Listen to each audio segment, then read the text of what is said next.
এই chemistry of trading চ্যানেলের নতুন ভিডিওতে আপনাদের স্বাগত জানাই।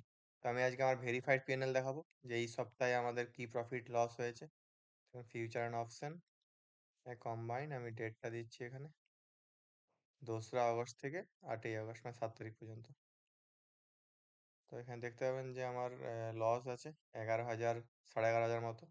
সেখানে চার্জ কেটেছে 2,500, সেখান থেকে 14,000 লস আছে এই সপ্তাহে। এবং এটা দেখবেন এটা আমার অ্যাকচুয়ালি যেহেতু এখন আমরা বাইরে থাকি, ইন্ডিয়ার বাইরে থাকি, ওই জন্য আমাদের বেশি চার্জ কাটে। ঠিক আছে? তো এখানে দেখুন 14,000 টাকার লস আছে। দেখুন ফার্স্ট দিন 2,500 লস এটা হচ্ছে বিফোর ব্রোকারেজ। ঠিক আছে? তো 2,486 টাকা লস হয়েছিল। তারপরের দিন ট্রেড করিনি মানে সেটআপ পাইনি। তারপরের দিন 1,000 টাকা। এই দিন খুব এক্সট্রা ট্রেডিং হয়ে গিয়েছিল। আর এই দিন 6,300 টাকা।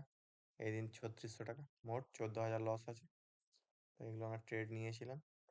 আমি ভেরিফাইড পিএনএল দেখাবো। বাট ভেরিফাইড পিএনএল অ্যাকচুয়ালি আজকে প্রবলেম হচ্ছে। এখানে দেখুন যে ভেরিফাইড পিএনএল লিঙ্ক।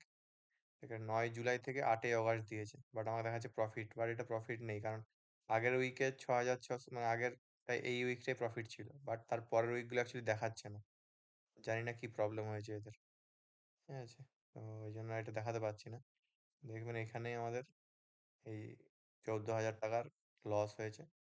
ঠিক আছে? তো দেখা যাক এই সপ্তাহে ভালো ট্রেড পাইনি। মার্কেট অনেকটা সাইডওয়েজ ছিল এবং আমার সেটআপ মতো ট্রেড আসেনি। এসছিল কিন্তু এইখানে এসছিল কিন্তু মানে টার্গেট দেয়নি। আগের দিনে ভালো ট্রেড করেছিলাম, কালকেও ভালোই ট্রেড ছিল বাট প্রফিট পাইনি। দেখা যাক কি হয় নেক্সট উইকটা। আশা করি নেক্সট উইক খুব ভালো যেতে পারে। তো লেটস সি। আপনারাও যারা ট্রেড করেন আরো ডিসিপ্লিন ওয়েতে রিস্ক ম্যানেজ করে ট্রেড করবেন। আর এই নতুন চ্যানেলটাকে একটু সাপোর্ট করে দেবেন। ভালো লাগলে শেয়ার, সাবস্ক্রাইব আর লাইক করবেন। আর আপনারা যদি আপনাদের কমেন্ট করতে ইচ্ছে তাহলে আপনারা জানাবেন যে আপনাদের এই সপ্তাহে প্রফিট না লস হয়েছে। Thank you.